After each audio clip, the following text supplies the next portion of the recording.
बिस्मिल्लाहिर्रहमानिर्रहीम। अस्सलाम वालेकुम नाज़रीन, मैं हूं साकिब बशीर। दो अहम मौज़ूआत पे हमने बात करनी है। एक तो सीनियर सहाफ़ी मतीउल्लाह जान, उनको आज इस्लामाबाद की इंसदाद दहशतगर्दी अदालत में पेश किया गया और उनके केस की समाअत हुई। उस समाअत का अहवाल आपके सामने रखेंगे। और दूसरा और अहम मामला ये है कि लाहौर की इंसदाद दहशतगर्दी अदालत में इमरान खान के 8 मुकदमात, उनमें ज़मानत की दरख्वास्तों पर जो वो फ़ैसला आया और वो फ़ैसला तहरीरी फ़ैसला जो है वो आ चुका है।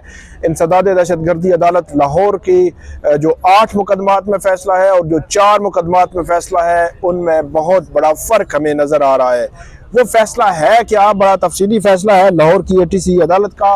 वो आपके सामने रखेंगे कि लाहौर ATC के जज ने इमरान खान की 8 ज़मानत की दरख्वास्तों पर जो फ़ैसला जारी किया है उसमें कहा क्या है, किस बुनियाद पर उन्होंने ये फ़ैसला जारी किया है, इसके असरात क्या होंगे और आइंदा अब इस पे इमरान खान क्या कर सकते हैं, इस सारे तनाजुर पे हम बात करते हैं। सबसे पहले मतीउल्लाह जान केस, ये केस बड़ा ही मन घड़त झूठा मुकदमा जो है वो बनाया गया, जिस कहानी को हुकूमती वज़रा भी दिफा नहीं कर सके। कोई जो है वो समझदार और थोड़ी बहुत समझ बूझ रखने वाला भी इस कहानी को डिफेंड नहीं कर सका, क्योंकि सीनियर सहाफ़ी मतीउल्लाह जान, उन पर आयस का जो है वो डाली गई और मंशियात की खरीदो फरोख्त के इल्ज़ामात जो है वो लगाए गए। इस केस में 2 रोज़ा रिमांड दिया था। जो जज हैं ताहिर अब्बास सपरा, इंसदाद दहशतगर्दी अदालत के जज हैं, जुमरात के दिन उन्होंने 2 रोज़ का रिमांड दिया था, जिस रिमांड को कल इस्लामाबाद हाई कोर्ट में चैलेंज किया गया था। और इस्लामाबाद हाई कोर्ट के चीफ जस्टिस आमिर फारूक और जस्टिस अरबा मोहम्मद ताहिर, उन्होंने समाअत की और ताहिर अब्बास सपरा, उनका जो ऑर्डर था उनको उसको सस्पेंड कर दिया, उसको मुअत्तल कर दिया। और उसके बाद अदालत ने उनको जुडिशल करने का ऑर्डर किया, लेकिन कल क्योंकि अदालती वक़्त गुजर चुका था, जो मतीउल्लाह जान के वकला हैं, सहाफ़ी हैं, वो ATC जो जुडिशल कॉम्प्लेक्स है G11 का, यहाँ पे पहुँचे और यहाँ पे अदालती वक़्त गुजर चुका था, तो वो समाअत नहीं हो सकी उनकी ज़मानत की, तो उनको मारगला, इस्लामाबाद के मारगला पुलिस स्टेशन में रखा गया। जिसके बाद मतीउल्लाह जान जो है वो रात भर वहीं पर रहे और सुबह इंसदाद दहशतगर्दी अदालत में उनको पेश किया गया। थोड़ी देर पहले उनको पेश किया गया, तकरीबन 1 बजा है जब हम बात कर रहे हैं, तो मतीउल्लाह जान को तकरीबन 11:30 बजे पेश किया गया था। और उनको जब पेश किया गया तो इंसदाद दहशतगर्दी अदालत के जज ताहिर अब्बास सपरा, उन्होंने सबसे पहले तो उनको जुडिशल रिमांड पर जेल भेजने का प्रोसेस मुकम्मल किया, क्योंकि रिमांड सस्पेंड हो चुका था, मजीद रिमांड मांगा नहीं जो पुलिस है उसकी जानिब से, तो इसलिए उस रिमांड को मुअत्तल कर दिया गया था। जिसके बाद जो अदालत को जो है वो रिक्वेस्ट की गई, क्योंकि जो मतीउल्लाह जान है उनकी ज़मानत की दरख्वास्तें जो है वो दायर हो चुकी हैं, तो इसलिए अदालत उनकी ज़मानत की दरख्वास्त पर भी समाअत करे।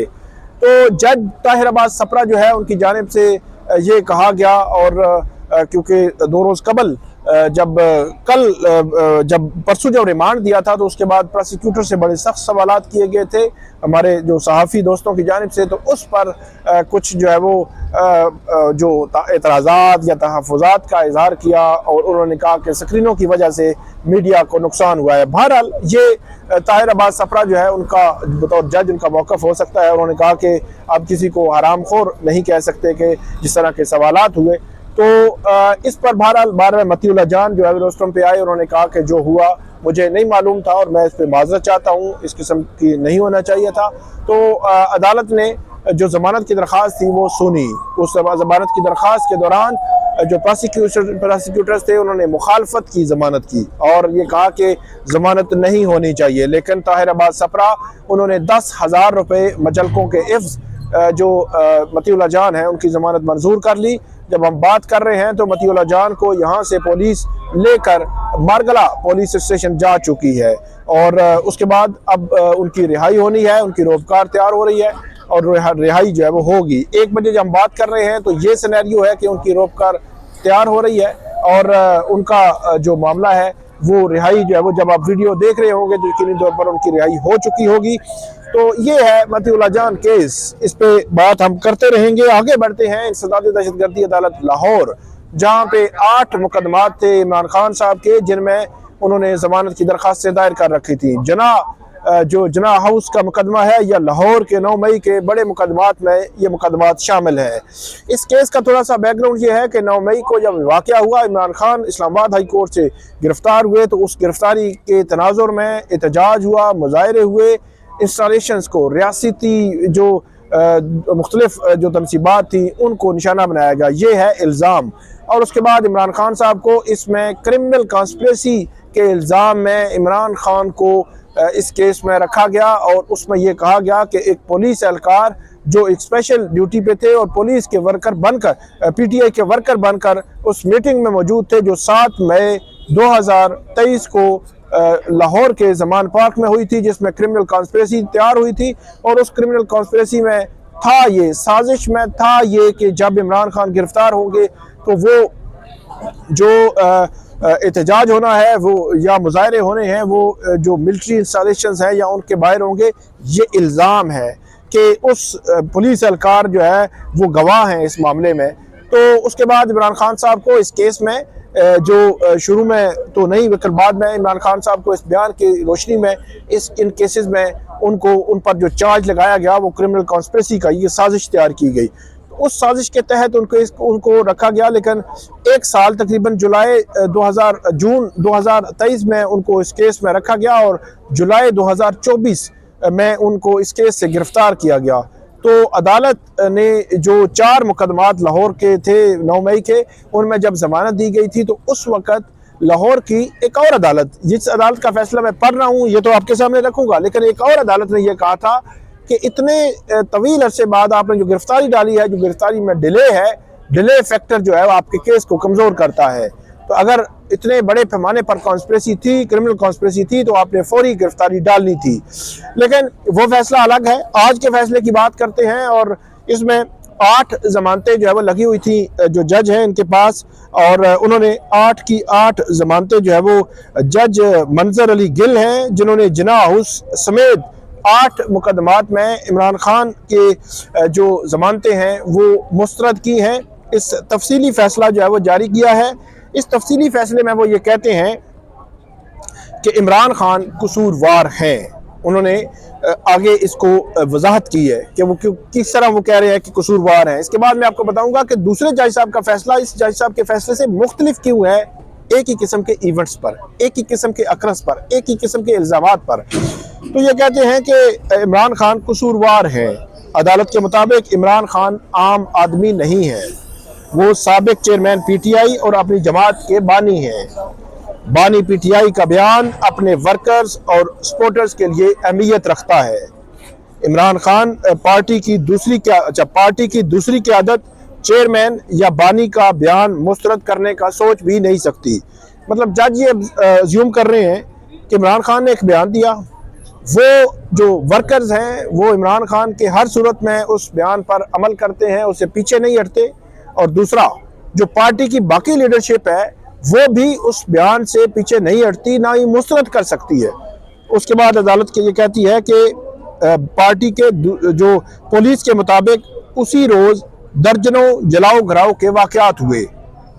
मुजाहिरीन ने सिर्फ फौजी तनसीबात, सरकारी इदारे और पुलिस एहलकारों पर हमले किए। उसके बाद अदालत लिखती है कि किसी प्राइवेट जो है वो अमलाक को नुकसान नहीं पहुंचाया गया, जो सरकारी अमलाक थी उनको नुकसान पहुंचाया गया। प्रोसिक्यूशन के मुताबिक साजिश दरखास्त गुजार की जमान पार्क जो रिहाइशगाह थी वहां से रचाई गई। ये बात जो है इसमें की गई। मतलब जो साजिश वाला अंसर है कि 7 मई 2023 को एक मीटिंग हुई, उस मीटिंग में ये साजिश तैयार हुई, उसका हवाला जज साहब दे रहे हैं और आगे चलकर ये कह रहे हैं कि जिसके नतीजे में जुर्म रूनमा हुआ। अदालत का इमरान खान को जमानत देने का कोई जवाज हमें नहीं मिला।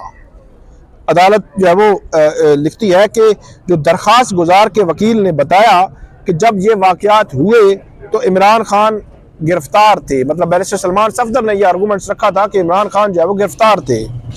उसके बाद अदालत लिखती है कि इस दलाइल पर प्रोसिक्यूशन ने इल्ज़ाम लगाया कि इमरान खान ने गिरफ्तारी से पहले साजिश की। इस साजिश के बाद ऐसे वाक़यात का इर्तिकाब हुआ। दरखास्त गुजार के वकील के इस दलाइल में कोई वजन नहीं कि इमरान खान गिरफ्तार हुए, उसके बाद जो है वो सारा कुछ जो है वो हुआ। इसमें कोई वजन नहीं अदालत लिख रही है। आगे चलकर ये कह रहे हैं कि दरख्वास्त गुजार के वकील ने दलाइल दिए कि मुख्तलिफ अदालतों से इमरान खान की बहुत से केसेस में जमानतें हो चुकी हैं। अदालत का मानना है कि हर एक केस का फैसला उसके मेरिट की रोशनी में होता है। उसके बाद अदालत यह भी लिखती है कि हर मुकदमे में जुर्म की शिद्दत और तरीका मुख्तलिफ होता है। स्पेशल प्रोसिक्यूटर ने दलाइल दिए कि जना हाउस में आग लगाई जिसमें कीमती सामान और फर्नीचर जल गया। सरकारी वकील के मुताबिक 50 मुल्ज़मान को मौके से गिरफ्तार किया गया, जिनसे पेट्रोल बम और लाठियां बरामद हुई। सरकारी वकील के मुताबिक बाकी मुल्ज़मान मौके से फरार होने में कामयाब हुए। तो ये एक तफसीली फैसला है जो इंसदाद दहशतगर्दी अदालत लाहौर के जज जो है वो उन्होंने जारी किया है। लेकिन जो 12 मुकदमात थे टोटल, 4 मुकदमात जो जिनमें फैसला हुआ था वो तकरीबन आज से 10 रोज़ पहले मैंने आपके सामने रखा था। और उन 4 मुकदमात में लाहौर की इंसदाद दहशतगर्दी अदालत एक और अदालत है, उसके जज ने इमरान खान को ज़मानत दे दी थी और इन जज साहब ने ज़मानत नहीं दी। तो 2 जजेस की अलग अलग आरा जो हमारे देखने और सुनने वाले कि एक ही किस्म का आपका जो है वो इल्ज़ाम हो, एक ही किस्म का एक्ट जो है वो करने का जो है वो आप पर इल्ज़ाम हो, तो उस पर अलग अलग फैसले ये काफ़ी सवालात छोड़ते हैं। उसकी वजह ये है कि आप अंदाज़ा लगाएं कि साजिश क्रिमिनल कॉन्स्पिरेसी जो है वो अगर तैयार हुई है तो वो लाहौर के जितने भी मुकदमात हैं सब में हुई होगी कि आपने फॉर एग्जांपल क्रिमिनल कॉन्स्पिरेसी या साजिश में ये आप कह सकते हैं कि आपने फलां जगह भी हमला करना है, फलां तंसीबात को भी हमला करना है, फलां को भी अटैक करना है, फलां को भी अटैक करना है। उनमें यह नहीं हो सकता कि 4 में मुख्तलिफ है और 8 में मुख्तलिफ है। एक ही मीटिंग लाहौर की जो जमान पार्क में हुई और वो 7 मई 2023 की, जिसका हवाला प्रोसिक्यूशन देती है, उस मीटिंग की बुनियाद पर 12 मुकदमा बने, 4 में जमानत होगी। जज साहब ने जो रीजंस दी वो बड़ी इंपॉर्टेंट दिलचस्प है। जज साहब कह रहे थे कि जो इसमें कंप्लेनेंट है उसने पहले तो FIR में बताया नहीं है। FIR से पहले जब 9 मई से पहले ये साजिश तैयार हुई तो 7 से ऑनवर्ड जो है उसने बताया ही नहीं अपने IAFs को। और उसके बाद जब 11 मई को वहाँ पे FIR दर्ज हुई इस मुकदमे में तो उन्होंने FIR में जिक्र ही नहीं किया। फिर कुछ अरसे बाद एक बयान देते हैं कि ये कॉन्स्पिरेसी हुई है, क्रिमिनल कॉन्स्पिरेसी, फिर वो भी हो जाता है, फिर वक्त गुजर जाता है, 1 साल बाद गिरफ्तारी डाली जाती है। तो अदालत ने कहा ये डिले फैक्टर जो है ये जमानत देने के लिए काफ़ी है। और फिर एक वकूआ जो है वो एक मामला जो है तकरीबन 1.5 साल हो चुका है, 1 साल और तकरीबन 6 माह होने को है। तो ये भी एक फैक्टर होता है कि जमानत मिल जाती है। लेकिन जो दूसरे जज साहब हैं जिनका फैसला मैंने आपके सामने पढ़ा, उन्होंने इसको मुख्तलिफ अंदाज में देखा है। उन्होंने कहा कि नहीं, इमरान खान एक पार्टी के लीडर हैं, बानी है, ना तो उनके बाकी जो लीडर हैं वो उनकी बात को जो टला सकते हैं, मुस्तरद कर सकते हैं, ना ही उनके वर्कर। तो जो उन्होंने किया है उसके जो है वो करता धरता यही है।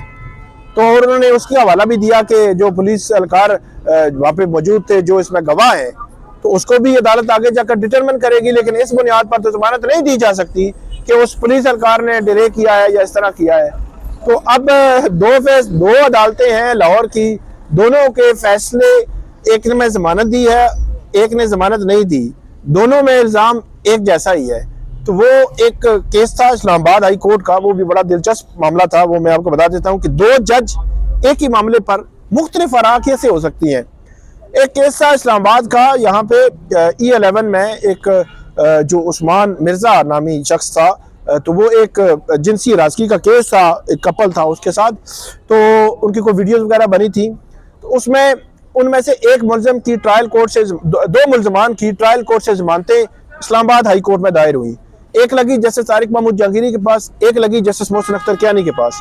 जस्टिस तारिक महमूद जहांगीरी ने कहा कि 7 माह का डिले है इसमें FIR में, तो ये फैक्टर जो है काफ़ी है, उसमें अभी ट्रायल भी मुकम्मल नहीं हुआ तो जमानत बनती है, जमानत दे दी उन्होंने। तो जस्टिस मोहसिन अख्तर कियानी ने कहा कि डिले तो है, लेकिन जब जो है वो जो डिजिटल एविडेंस आ गया और उसकी फोरेंसिक भी हो चुकी, तो ये काफ़ी है उस डिले को कवर करने के लिए, और ये जमानत नहीं बनती। और उन्होंने फिर उन्होंने कहा ट्रायल कोर्ट को कि 2 या 3 माह में जो है वो मुकम्मल करें। तो 2 जज 2 मामलात में अलग अलग रहा। तो ये लाहौर के इन ATC के केसेस में भी यही हुआ है। तो बहरहाल देखते हैं कि अब नेक्स्ट इमरान खान साहब इसको लाहौर हाई कोर्ट में चैलेंज करेंगे और लाहौर हाई कोर्ट से फिर पता चलेगा कि अब केस किस तरफ जो है वो जाता है और लाहौर हाई कोर्ट कैसे फैसला करती है। तो ये थी अभी तक की अपडेट। उम्मीद है आपको पसंद आएगी, इस पर फीडबैक दीजिएगा। अल्लाह हाफिज़।